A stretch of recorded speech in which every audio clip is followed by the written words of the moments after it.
What are the laws to protect men in these cases? As a lawyer, I would say that when you are in a relationship with any woman, you keep evidence, you have a chats, you have pictures, you have a lot of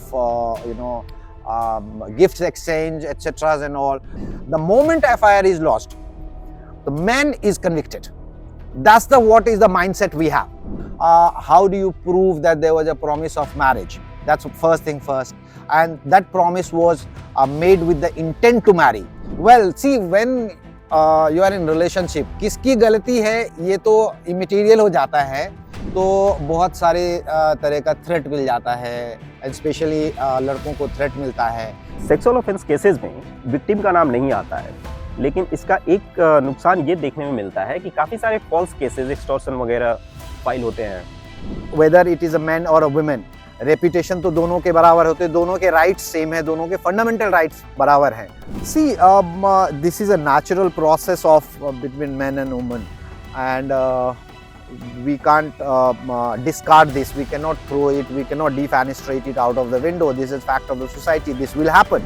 लेकिन एक special circumstances था Nirbhaya case में, जहाँ पे mother ने consent दिया कि नाम पब्लिश होना चाहिए, लेकिन वो सफिशिएंट नहीं है. जब आप बहुत लार्ज स्केल में फॉल्स केसेस फाइल होने लगते हैं तो जेन्युइनिटी पीछे रह जाती है. उसमें एक परसेप्शन बन जाता है, जेन्युइन केसेस को भी लोग शक की नजरों से देखने लगते हैं. मैं पर्सनली या majority of the people I would say कि इस मी टू कैंपेन से इत्तेफाक नहीं रखते थे. सबसे पढ़े लिखे वर्गों में गिने जाते हैं, जहां पे आपको किसी विक्टिम के साथ, किसी के साथ गलत हुआ है तो आपको उस खबर को मीडिया में लाना है, और आपके साथ हो रहा और आप साइलेंट हैं उस पे. किसी को आप डिसेंटली प्रपोज कर रहे हैं डेट पे चलने के लिए, या डिसेंटली आप किसी को प्रपोज कर रहे हैं, that is never an offence. So chauvinism in either side, whether is a female chauvinism और a male chauvinism, both are bad, both should be treated equally. And feminism, yes, I support, but not the negative feminism. Well, there is a murder, there is a law.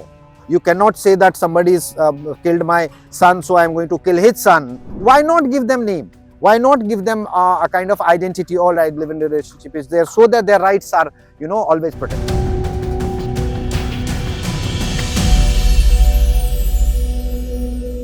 दुनिया की सारी species की life का main purpose होता है reproduction, मतलब generation आगे बढ़ाना. रिलीजन से लेके साइंस तक इस बात पे अग्री करते हैं. और कैसे होता है ये reproduction? The answer is sex. In other words, हमारी लाइफ का मेन पर्पस है सेक्स करना. सुनने में अजीब लगे, लेकिन यही सबसे बड़ा सत्य है. नेचर ने हमें इसी तरीके से डिजाइन किया है कि हम सेक्स करना चाहें ताकि जनरेशन आगे बढ़ते रहे. इसीलिए सेक्स इतना इंपॉर्टेंट है हर स्पीसीज में. और यही सेक्स का जो इंपॉर्टेंस है वो रेप को, मतलब कि उस सबसे महान एक्ट के वायलेशन को इतना सीरियस बना देता है. क्योंकि रेप सिर्फ एक फिजिकल क्राइम नहीं है, बल्कि प्रकृति के अगेंस्ट किया गया क्राइम है. हमारे होने की वजह से हमारा कंट्रोल छीन लेना.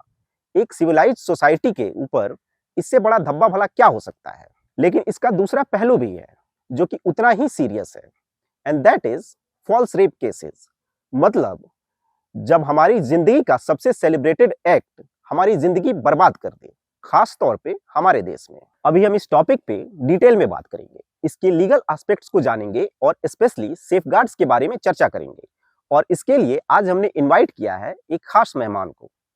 Nitesh Rana saint Stephen's college और campus law centre Delhi university से पास आउट हैं और 21 सालों से वकालत कर रहे हैं. As a special public prosecutor इन्होंने 2015 से 2023 के बीच इन्फोर्समेंट डायरेक्टरेट को कई सारे हाई प्रोफाइल केसेस में रिप्रेजेंट किया, जैसे cases against senior Congress leaders P Chidambaram and DK Shiv Kumar, Nirav Modi, Mehul Choksi, Sterling Biotech scam and the West Bengal cattle smuggling case. इनको कई बार क्रिमिनल लॉ और इकोनॉमिक ऑफेंसेस पे लेक्चर देने के लिए नेशनल जुडिशियल एकेडमी भोपाल भी बुलाया गया है. फोर्ब्स मैगजीन ने इनको अपने 2020 के लीगल पावर लिस्ट में शामिल किया था, और अभी अभी world records of excellence England ने इनको एक्सीलेंसी इन लीगल प्रोफेशन के लिए सम्मानित किया है. वेलकम टू द शो भैया. You are the first guest on the show. How do you feel? It's very nice. Thank you so much. for calling me for such a crucial subject to speak on, and I'm really honored and obliged that I've been chosen to speak on this very crucial subject which is existing in the society since inception, and then this kind of offenses against women are increasing day by day, so we must speak about it, and therefore I'm here to speak about it. Okay, let's discuss all Yes. These in details. So एक time में आप media में सबसे ज्यादा cover होने वाले lawyers में से एक थे, फिर उसके बाद प्राइवेट प्रैक्टिस स्टार्ट किया और फिर गायब हो गए अचानक से। कहाँ गए थे? सत्य खोजने गए थे? Well, गायब तो नहीं हुआ कहीं पे भी, बिल्कुल I'm in practice and regular practice. When you are working with the government, there's a large number of cases, so you go all over and then you are all over visible and everything. When you come to defense side, so it goes slow. So therefore, I'm very much here and I have been practicing. And there's another thing that I'm choosing cases. I'm not going for every cases, so it is very important that I choose cases where I appear. मुझे लगा कि the monk who sold his Ferrari type आप भी निकल गए थे सत्य खोजने के लिए। वो भी No. लॉयर ही था। No, लेकिन monk has आपने not sold his Ferrari yet, but the monk has But- bought the horses and all. So monk is definitely there and horse in and the action. two BMWs. Well, Okay. these are part and parcel of your life. These doesn't matter. What matters is how you are contributing in the development of society, how you are contributing in the progress of the life of downtrodden, marginalized, how you are bringing justice to them. These things matters more. So let's move. I believe हमारी country का जो situation है regarding this stigma associated with the rape or sex that makes it more worse than other countries. Look, yes, that definitely the kind of taboo or kind of mindset we have. If we see particular woman has been subjected to rape, so we look at it very differently. Rather than disgusting over the man who has raped him, we rather look at with a very low eye to the woman. That must be changed, and situation must change. And this is a very much stigma on a woman when they are subjected to rape. Yes, it is.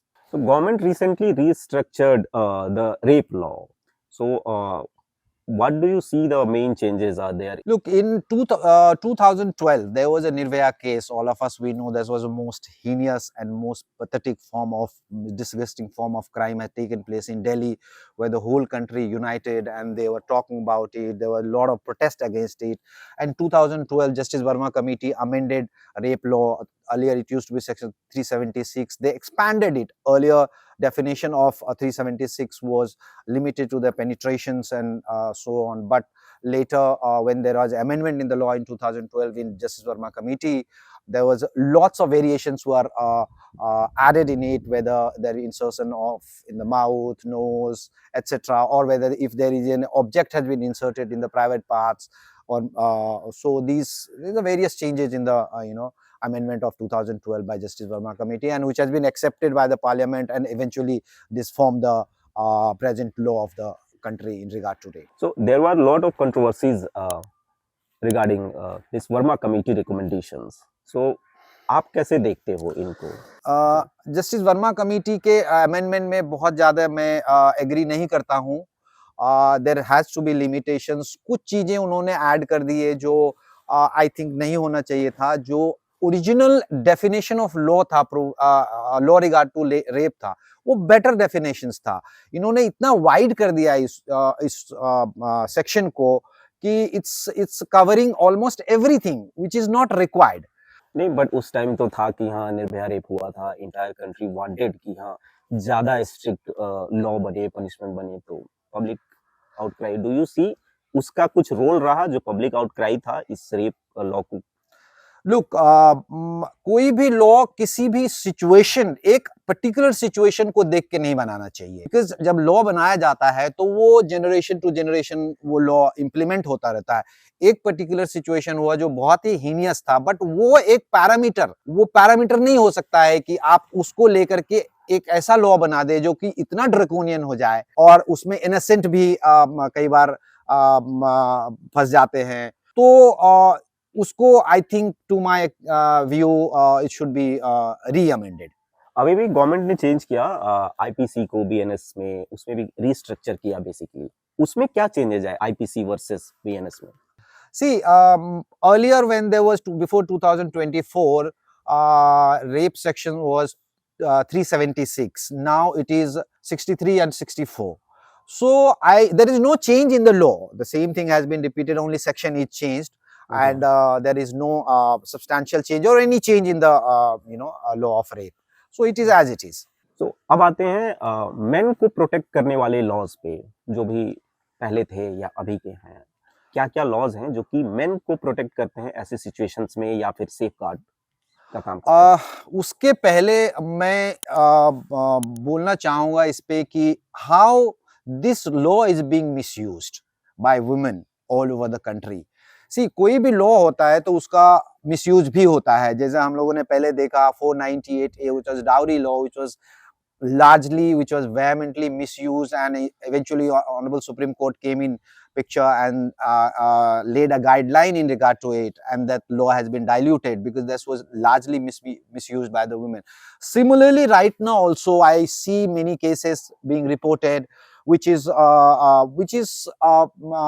apparently not I don't see as a rape has been committed as per the definitions, where a boy and girl are living in a relationship, or they are dating to each other, and when there's a break off, then one girl, they get triggered, or they go and lodge a FIR.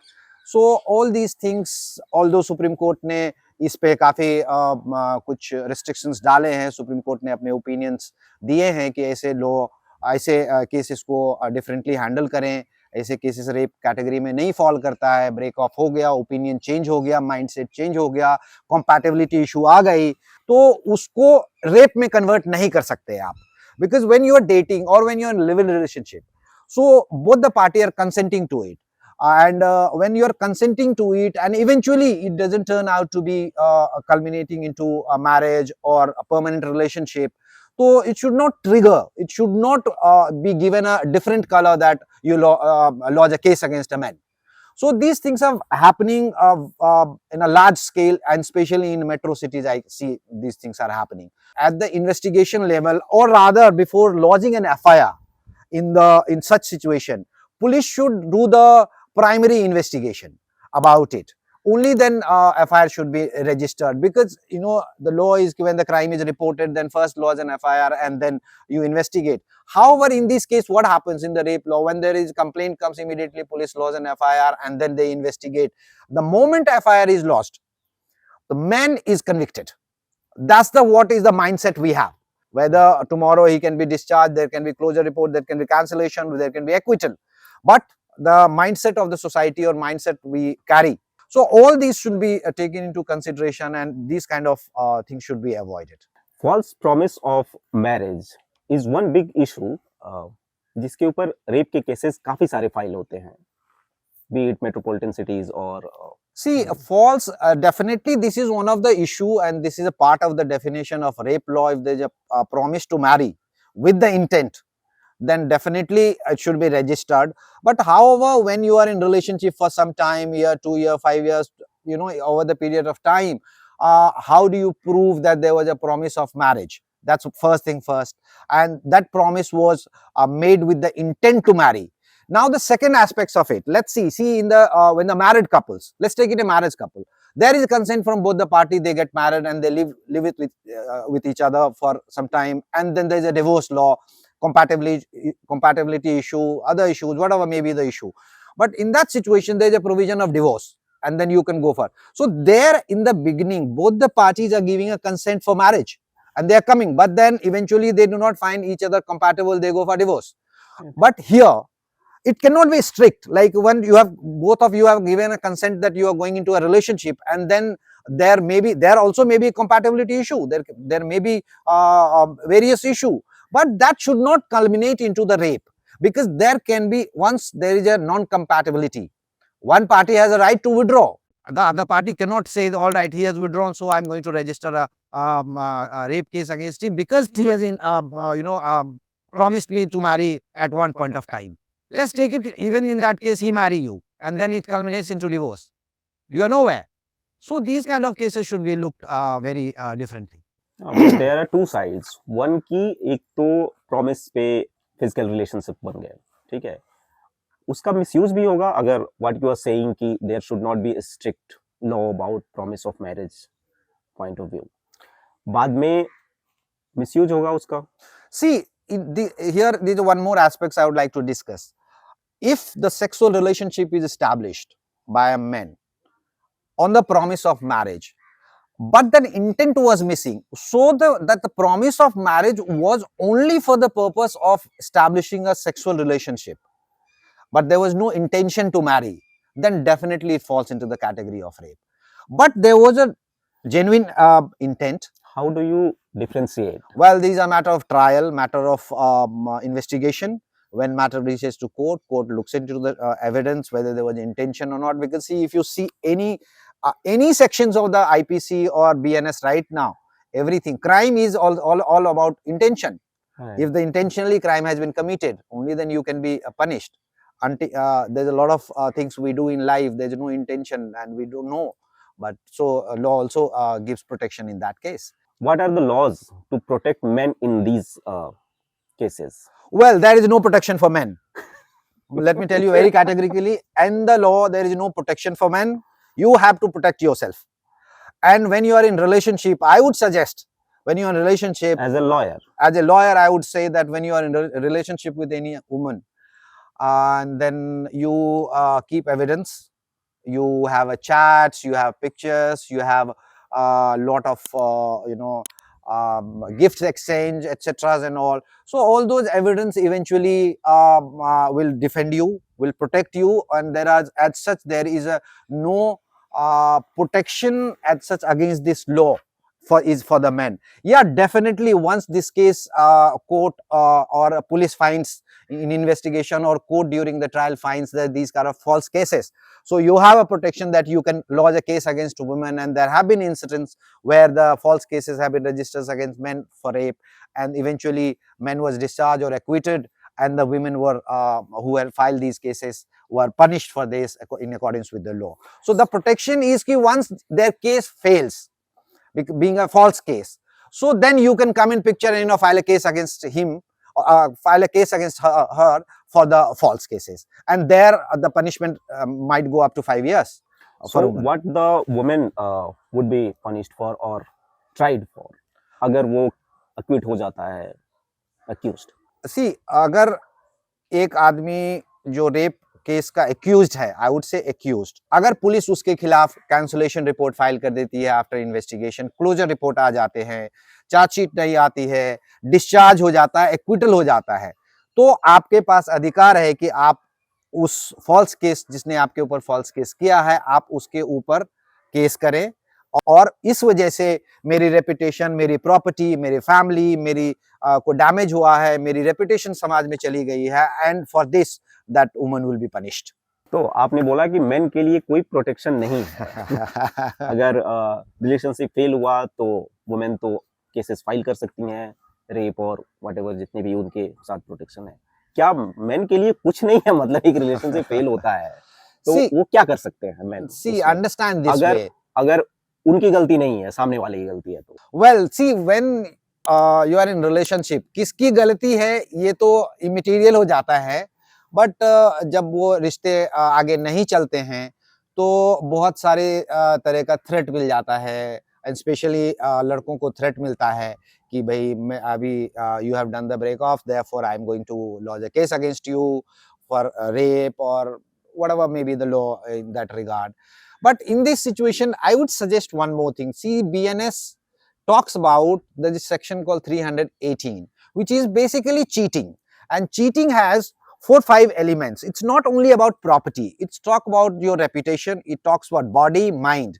So when you interpret body, mind and reputation, so all these comes in picture, your mental trauma, your you might go into depression, or you are getting threat. So how do you defend yourself, and if what are the recourse you have in that situation? You have gone under emotional threat, emotional trauma. So what you do, I would give little advice is that during your relationship, may have exchanged, gifts, you may have exchanged all those chats. I have already mentioned all these things, chats, pictures and all. Keep them, and then you can approach the authority, police stations that look, there was a relationship, and eventually he has cheated with me, and there is a punishment up to 5 years. So these are There is the something little for law. man. There, well, it is not for man, it is for both the parties. Okay. Either of the party can approach. Well, you have given, spent so much of money, you have exchanged a lot of gifts, you have given a lot of gifts. Eventually, you have been dumped, or you have been, there is a break off. So if you feel like you have been cheated, you have a, inherent feeling comes in you that you have been cheated. Okay, so means after breakup there is something in law as well. Law Well, consider breakup. if you want so, but cases are not, I don't see cases are being reported, but then definitely, yes. Then but there is provision. Yes, there is a provision. When it talks about body, mind and reputation, so definitely you can lodge a case against the person in this situation. Yes. Okay, okay, that's very good point. Sexual offence cases में victim का नाम नहीं आता है, लेकिन इसका एक नुकसान ये देखने में मिलता है कि काफी सारे फॉल्स केसेस, एक्सटॉर्शन वगैरह फाइल होते हैं.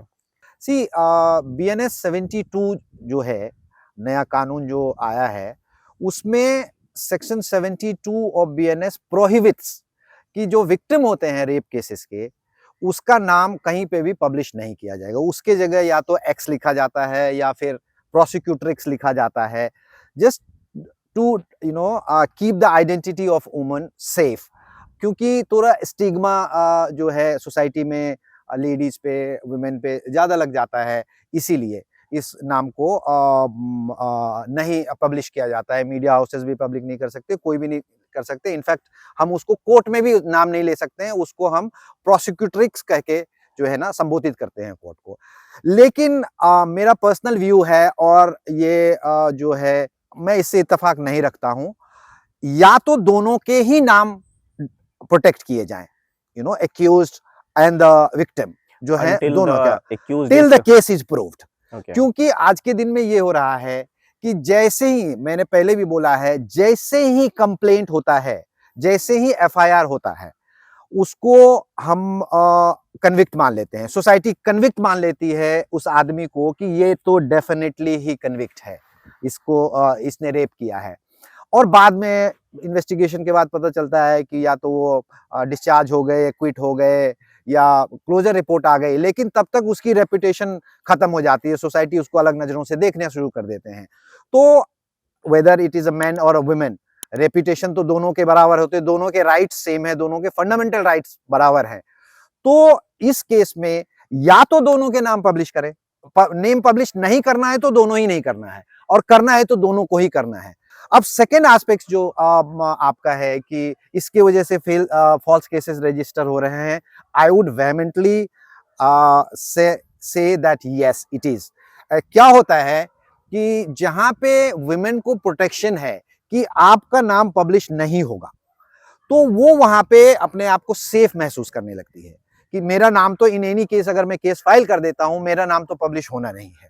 तो इसीलिए चलो केस लॉन्च कर देते हैं, और तब तक द मोमेंट FIR रजिस्टर होता है, तब तक रेपुटेशन आदमी की चली जाती है सोसाइटी के अंदर. तो ये एक कारण है कि फॉल्स केसेस रजिस्टर हो रहे हैं. So you see hiding both names as a solution in these.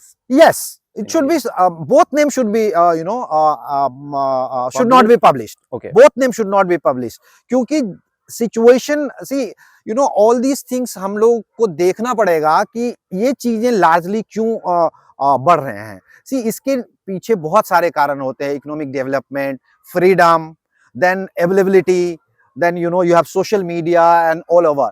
तो जो वुमेन है वो जानते हैं कि जैसे ही मैं केस रजिस्टर करूंगी, ये पूरा सोशल मीडिया में या मीडिया में हर जगह आ जाएगा, और उसका उसी वक्त ईगो सैटिस्फाई हो जाता है. I would say kind of ego satisfy हो जाता है अगर ये फॉल्स केस है. Very hard statement. Yes, I would say कि वो इंटेंशन ही होता है कि इसकी बदनामी कर दो, फॉल्स केसेस अगर आ रहे हैं तो आपको दोनों को प्रोटेक्शन देना है. आप उस एक्यूज्ड का नाम भी पब्लिश ना करें तब तक जब तक वो कन्विक्ट ना हो जाए. जिस दिन कन्विक्ट हो जाए, आप सजा दे दें, उस दिन आ जाए न्यूज़पेपर में, सोशल मीडिया पे, कहीं पे भी. लेकिन जब तक केस इन्वेस्टिगेशन में है, जब तक केस ट्रायल में है तब तक आदमी का भी नाम पब्लिश नहीं होना चाहिए। Women are also already protected. जिस दिन ये होगा हम देखेंगे कि rape cases, false rape cases में डेफिनेटली नंबर में ड्रॉप डाउन होगा।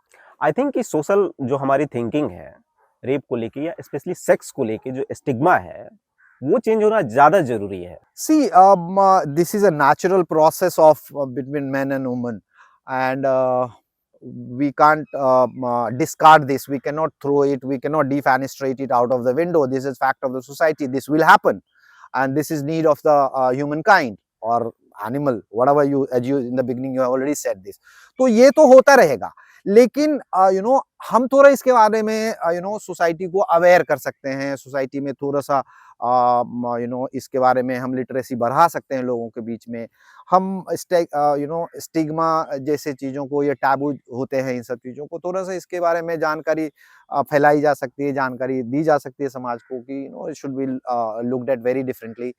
Secondly we cannot ignore the fact that कि बहुत सारी ऐसे केसेस हम सुनने में आता है, न्यूज़पेपर में, सोशल मीडिया में ऐसे देखते हैं जहाँ पे आदमी स्पेशली आगे बढ़ के कहते हैं alright she is a rape victim, I want to marry her. Okay, तो ऐसे भी केसेस देखने को मिलते हैं कि we cannot ignore that fact also. तो ऐसे भी सिचुएशंस हैं। तो this a complex society, it's 100 crore 140 crore population, so these things will keep happening, and but then law is there to protect. I remember after 16 December gang rape, Nirbhaya's mother came forward and said कि उनकी बेटी का नाम लिया जाना चाहिए क्योंकि गलत तो लड़की ने नहीं किया था, तो why the shame should be associated with the girl?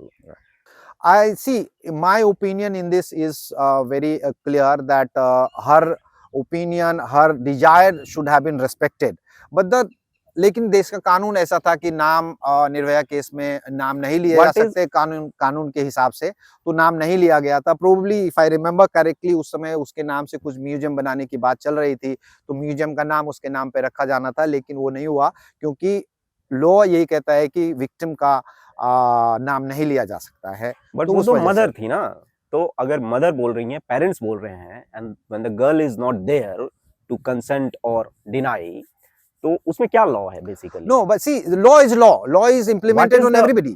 No, what is law regarding that? Even after the consent of parents, why the name was not? So my question is, उस केस में तो निर्भया के parents बोल रहे थे, mother बोल रही थी, फिर भी नाम नहीं ले पाए, हम कोई भी मीडिया में नहीं ले पाए, या वो भी नहीं ले पाए, जैसे कि म्यूजियम आपने जिक्र किया वो नहीं हो पाया, वो क्यों? क्या मतलब लॉ क्या कहता है इस बारे में? पहले तो हम लॉ समझ लेते हैं। एक तो लॉ प्रोटेक्ट करता है विक्टिम के नाम को कि उसका नाम पब्लिश नहीं किया जाता है, लेकिन एक स्पेशल सर्कमस्टांसेस था निर्भया केस में जहां पे मदर ने कंसेंट दिया कि नाम पब्लिश होना चाहिए, लेकिन वो सफिशिएंट नहीं है। See name can be published अगर विक्टिम चाहे तो, ओनली विक्टिम। और निर्भया वाले केस में victim was not alive, she died during the treatment, तो पब्लिश भी नहीं हो सकता था। पेरेंट्स का कंसेंट इंपॉर्टेंट नहीं है, विक्टिम का कंसेंट इंपॉर्टेंट है। आपको लगता है कि इसमें एक सोशल अवेयरनेस की जरूरत है कि लोग आगे बढ़े, या फिर कि स्टिग्मा हट जाए? डेफिनेटली अब मैं ये समझता हूं कि लोगों को समझना पड़ेगा कि अगर एक्चुअल और जेन्युइन रेप केस है तो ये स्टिग्मा एक्यूज पे होने चाहिए, कन्विक्ट पे लगने चाहिए, ना कि विक्टिम पे। बट विक्टिम को ऐसी सोसाइटी, कॉम्प्लिकेटेड सोसाइटी हमारी है कि ऐसे हम कल्चर है हमारा कि हम औरतों को हमेशा इंफीरियर ही समझे हैं सोसाइटी में, and this is has been we think that they are homemakers rather than they are in the mainstream. Still, if you go to the countryside, village side, they are thinking like that. But things are changing, and over the period of time, definitely when the way we are developing, this kind of mindset will change. So law basically parliament बनाता है। Yes. और हमारे country में basically, या हर जगह basically, parliamentarians काम करते हैं वोट बेसिस पे, तो वो तो लॉ नहीं बनाएंगे ऐसा। बट जनरली देखा जाता है कि कई सारे मौकों पे कोर्ट आगे आके कुछ पाथ ब्रेकिंग रूलिंग्स देती हैं। आपको लगता है कि कोर्ट को भी इस मामले में आगे आना चाहिए, आइडेंटिटी को रिवील करने या ना करने वाले मामले में, क्योंकि पार्लियामेंट तो करेगा नहीं? सी मैं यस, पार्लियामेंट पे अभी तो नहीं कह सकते ऐसा, लेकिन over the period of time हो सकता है कि पार्लियामेंट ऐसा सोचे कि यस, दोनों की रेपुटेशन बराबर की इम्पोर्टेंट है। नहीं तो कोई ना कोई कुछ पीआईएल वगैरह ऐसी आनी चाहिए जिसमें कि एक्यूज के भी नाम प्रोटेक्टेड होने चाहिए टिल ही इज कन्विक्टेड, क्योंकि सिचुएशन ऐसी बन रही है कि आप देखेंगे 100 केसेस में 20 cases 26% is the basically conviction rate in rape cases. अभी 26% मींस 100 केसेस में 26 केसेस में कन्विक्शन हो रहा है और 74 केसेस डिसमिस हो रहे हैं। तो लग रहा है कि मिसयूज हो रहा है लॉ का। तो और as I said in the beginning also कि द मोमेंट एफआईआर रजिस्टर होता है और रेपुटेशन आदमी की ऑल ओवर सोशल मीडिया और समाज में ऑलरेडी खत्म हो जाती है, तब तक यहीं से जो विक्टिम है ना, फॉल्स केसेस की बात कर रहा हूं, विक्टिम अपनी विनिंग्स देखने लगते हैं। They think I have already one the case, rest they don't sometimes they don't even care. कई बार देखा जाता है कि रिलेशनशिप जेन्युइन है, बावजूद इसके अगर किसी को पता चल जाता है, सोसाइटी में हो जाता है, तो जो लड़की होती है वो रेप केस कर देती है। So what do you think is the reason, और उसका क्या प्रोटेक्शन वगैरह कुछ है अलग से या फिर उसी में आता है? इसका कोई प्रोटेक्शन नहीं होता है। कई बार जेन्युइन रिलेशनशिप होते हैं दो लोगों के बीच में, और जब ये थोड़ा बाहर निकल जाता है, लोगों को पता चल जाता है या फैमिली को पता चल जाता है, तो फैमिली के प्रेशर में जो लड़की होती है वो रेप केस लड़के पे फाइल कर देती है। वो फैमिली का प्रेशर होता है उस पे। लेकिन जब इन्वेस्टिगेशन होता है, इन्वेस्टिगेशन होता है तो बहुत सारी चीजें, बहुत सारे मटेरियल्स आते हैं, दोनों के फोन लिए जाएंगे, दोनों के कन्वर्सेशंस चेक किए जाएंगे, सीडीआर्स मंगवाए जाते हैं, सर्कमस्टेंशियल एविडेंस मंगवाए जाते हैं। तो उससे इवेंचुअली ऐसे केसेस फेल हो जाते हैं कोर्ट में, और होना भी चाहिए अगर फॉल्स केस है तो। और तो इसके लिए कोई स्पेशल लॉ नहीं है इसको प्रोटेक्ट करने के लिए, लेकिन फैमिली के प्रेशर में वो डेफिनेटली ऐसे केसेस फाइल करते हैं। इन दोज केसेस क्या फैमिली के लिए कोई पनिशमेंट है अगर बाद में प्रूफ होता है कि नहीं फैमिली प्रेशर था? वेल देखो क्या है कि फैमिली के प्रेशर में वो केस फाइल हुआ है, ये तो रिकॉर्ड पे भी नहीं होता है ना। अल्टीमेटली अगर वो केस फेल होता है तो आ जाता है ना कि ओके नहीं, the girl wanted was in well as I mentioned one section under which अगर फॉल्स केस रजिस्टर होता है तुम्हारे खिलाफ या किसी के भी खिलाफ, तो आप उस सेक्शन में आप रिकोर्स ले सकते हैं। आप फॉल्स केस का काउंटर केस फाइल कर सकते हैं और उसमें 5 साल तक की सजा है, तो उसमें फिर वो सजा भुगते। लड़कियों के लिए कुछ है इसमें कि फैमिली के प्रेशर में अगर उनको कुछ करना पड़ता है तो बाद में वो कुछ कर सकते हैं? अगर लड़की ऐसा स्टेटमेंट देती है कोर्ट में तो डेफिनेटली एक्शन होगा। ओके, कि मैंने प्रेशर में ऐसा किया। Punishment for the family members who well see false cases, ये सारे फॉल्स केसेस की कैटेगरी में फॉल करेंगे। और जो पनिशमेंट है फॉल्स केसेस की कैटेगरी में, वही पनिशमेंट होगा वहां पे। So who will be punished, the girl or the family members who pressure? Definitely the person who has filed the case, but family का प्रेशर होता है उस पे केस फाइल करने का, तो उसको तो आप depend upon the evidence and all, क्या एविडेंस कोर्ट में आया है उसके बाद ही देखे जाएंगे। बट ऐसी पनिशमेंट फैमिली पे तो नहीं देखा गया। मतलब क्रिमिनल कॉन्स्पिरेसी में वो इंक्लूड नहीं होता है फैमिली मेंबर्स इन मैटर्स में। वेल 120B तो अगर एफआईआर होता है तो उस समय अगर है तो उस समय चलेगा, फिर वो होगा। बट जो पर्टिकुलर सेक्शन है उसमें जो कंप्लेनेंट है, जो कंप्लेन कर रहे हैं, उनको ही सजा होएगी फॉल्स केस करने के लिए। फॉल्स केस में कोर्ट का टाइम वेस्ट हो रहा है, किसी का रेपुटेशन जा रहा है, प्रॉपर्टी जा रही है, फैमिली रोड पे आ जाते हैं ऐसे केसेस में। तो ये जो फॉल्स केसेस फाइल करते हैं उनको ये ध्यान में रखना चाहिए कि आपके खिलाफ भी कार्रवाई हो सकती है। फॉल्स केसेस के चलते डू यू थिंक कि जो रियल विक्टिम्स हैं उनकी वॉइस कहीं खो जाती है? क्योंकि जैसे आपने बोला बहुत सारे फॉल्स केसेस हो रहे हैं और लोगों को भी दिख रहा है ये, तो जो एक्चुअल विक्टिम्स हैं उनको नुकसान हो रहा है उनकी आवाज पे, या उनको भी लोग डाउट करने लगे हैं कि हाँ ये तो फेक ही होगा? डेफिनेटली सी जेन्युइन केसेस, जब आप बहुत लार्ज स्केल में फॉल्स केसेस फाइल होने लगते हैं तो जेन्युइनिटी पीछे रह जाती है उसमें। तो जेन्युइन केसेस जो है ना, वो एक परसेप्शन बन जाता है। जेन्युइन केसेस को भी लोग शक की नजरों से देखने लगते हैं कि यार ये तो डेली बेसिस पे हो रहा है, रोज ही हो रहा है, और इन्वेस्टिगेशन में ये प्रूव नहीं हो रहा है, कोर्ट में प्रूव नहीं हो रहा है, और ये केसेस फेक है। तो डेफिनेटली इस impact the genuine cases also. जो रियल विक्टिम्स है रेप के, उनके भी उनको अफेक्ट करता है। Yes. Couple of years back me too movement की काफी चर्चा हुई ग्लोबली, लेकिन हमारी कंट्री में जब देखते हैं तो that was mostly failed. Well, इसके पहले कि मैं इस पे कोई कमेंट करूं, मैं बहुत सारी वुमेन लेडीज डिसअपॉइंट होंगी इससे, तो माय अपॉलॉजी टू देम। मैं पर्सनली या majority of the people I would say कि इस मी टू कैंपेन से इत्तेफाक नहीं रखते थे। उसके कारण थे कि कई सारे इंसिडेंट्स मेंशन किए गए जो 20-20 साल पुराने थे, 15 साल पहले हुए, 10 साल पहले हुए। इसी लॉ में एक लिमिटेशन होता है कि within certain limitation some if offence has taken place, आप रिपोर्ट करें उसको। और एक और वजह है जिसकी वजह से मैं इत्तेफाक नहीं रखता हूं इस मी टू मूवमेंट से, कि उस वक्त जितने भी मी टू मूवमेंट में विक्टिम्स सामने आए, वो सारे के सारे पढ़े लिखे लोग थे, और पढ़े लिखे के वजह बहुत अच्छे अच्छे प्रोफेशनल्स थे, बहुत अच्छे अच्छे मीडिया हाउसेस में वो काम कर रहे थे। और आप 20 साल के बाद उसको उस मूवमेंट को ला रहे हैं। Now let's compare. You are talking about the overall movement or only about the India chapter? I am talking the India chapter first. Okay, okay. सी, अभी आप इतने समाज के सबसे पढ़े लिखे वर्गों में गिने जाते हैं, जहां पे आपको किसी विक्टिम के साथ, किसी के साथ गलत हुआ है तो आपको उस खबर को मीडिया में लाना है, और आपके साथ हो रहा और आप साइलेंट है उस पे। मतलब movement was about the workplace harassment जो कि रिपोर्ट नहीं हुए थे over the period of time. See, as I mention कि हर चीज का एक, अगर वर्क प्लेस हैरेसमेंट हो रहे हैं तो उसके लिए honourable supreme court, high court बहुत सीरियस है उस चीजों को लेकर। अगर सुप्रीम कोर्ट में भी वर्क प्लेस पे हैरेसमेंट हो रहे हैं, उसको भी लेके लॉज हैं, वहां पे भी कमिटी बनी हुई है, वहां रिपोर्ट की जा सकती है। अगर कुछ हो रहा है तो डेफिनेटली रिपोर्ट होनी चाहिए, बट उसका टाइम लिमिटेशन होनी चाहिए कि आप 25 साल, 30 साल या 20 साल के बाद उसको रिपोर्ट करेंगे, उसमें क्या निकलेगा। लेट्स टेक ए रिपोर्ट हो भी जाता है तो उसका आउटकम क्या होगा, कैसे इन्वेस्टिगेशन होगा, कहां से एविडेंस आएंगे 20 साल के बाद। सिर्फ आपके स्टेटमेंट पे, आपके सिर्फ कहने पे एक आदमी को कन्विक्ट नहीं किया जा सकता है। उसके लिए आपको पूरी की पूरी एविडेंस देनी पड़ेंगे। There has to be material to convict somebody.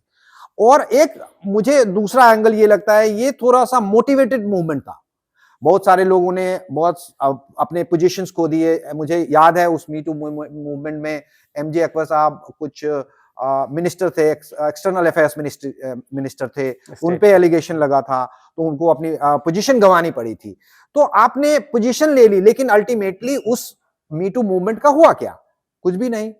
नहीं, अकबर जी के मामले में तो मैं कहूंगा कि 20 से ज्यादा वुमेन ने एक्यूज किया, तो उसको तो नहीं बोलेंगे कि हाँ he was the victim there.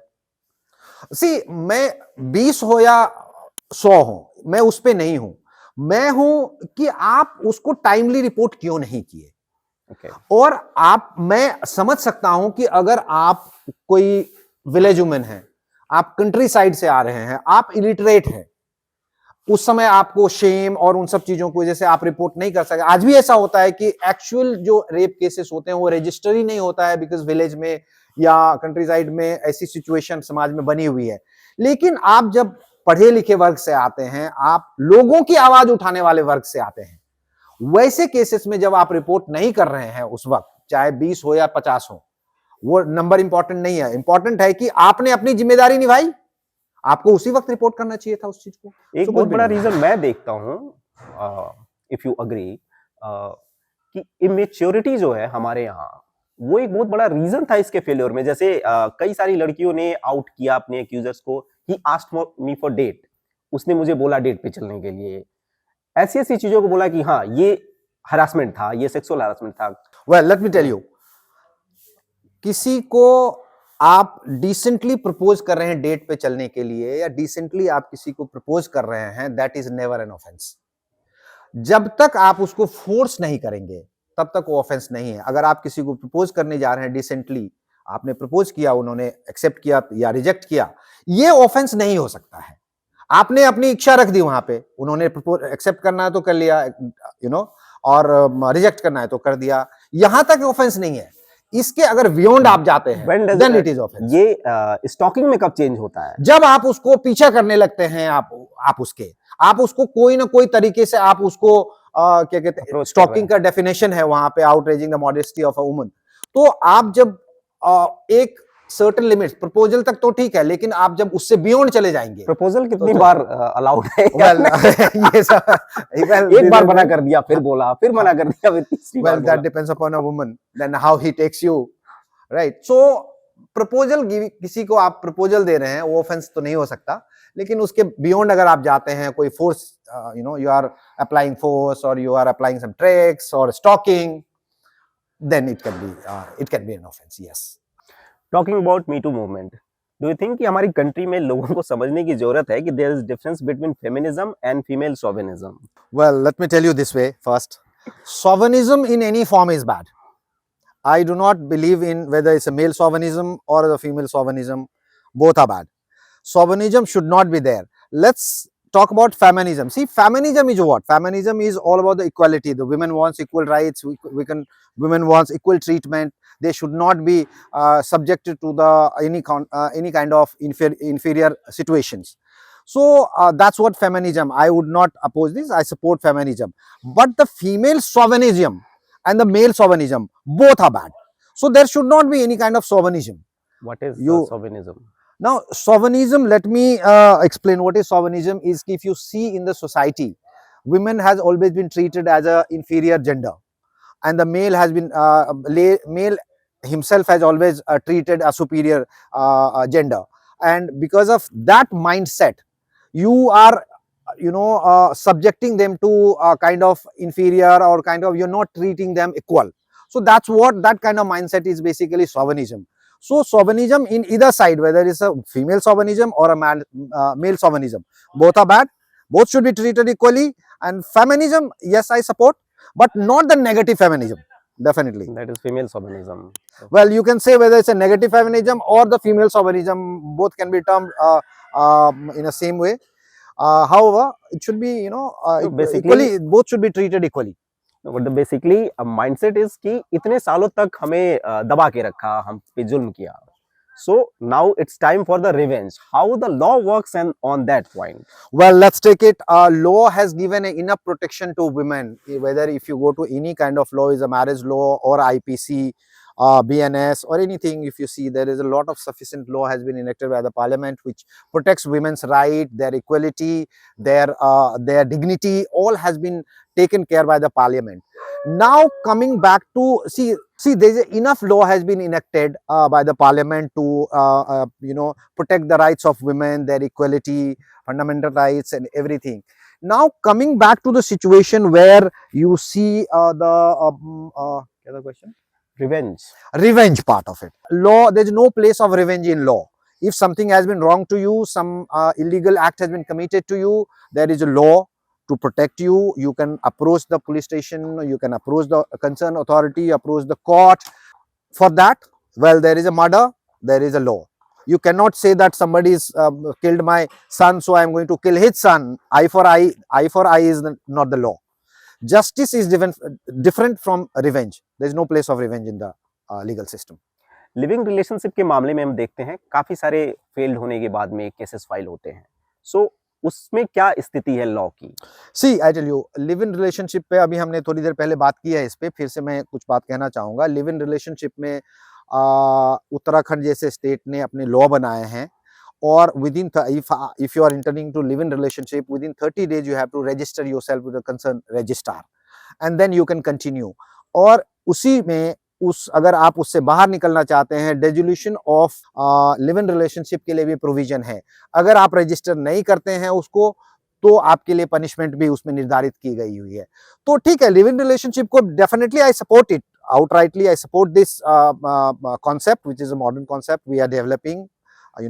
Children are growing, they have their own rights, they have their own thoughts, perspective about the life, whether they want to marry or not, it's their personal choice, whether they want to live in relationship. So all these should be open. Now things, the way we are progressing, developing, education is increasing, so these things is bound to happen, and we should accept these changes with both arms. So this should be expanded to the... It should be, rather it should be expanded, because see, if you go to the metropolitan urban cities, there's a lot of youngsters are already living in the live-in relationship. Why not give them name? why not give them a kind of identity? All right, live in relationship is there, so that their rights are, you know, always protected. Thank you so much for your time. काफी सारी चीजें 15 साल से legal journalist रहने के बाद भी मुझे पहली बार पता चली। आई होप कि हमारे व्यूअर्स को भी काफी इनलाइटनिंग रहा होगा। फिर से कभी दोबारा बैठेंगे किसी और टॉपिक पे। Thank you so much. Thank you so much, Udin, and thank you so much for inviting me to speak about the topic which is generally avoided, and I am very happy to speak about it. Thank you so much.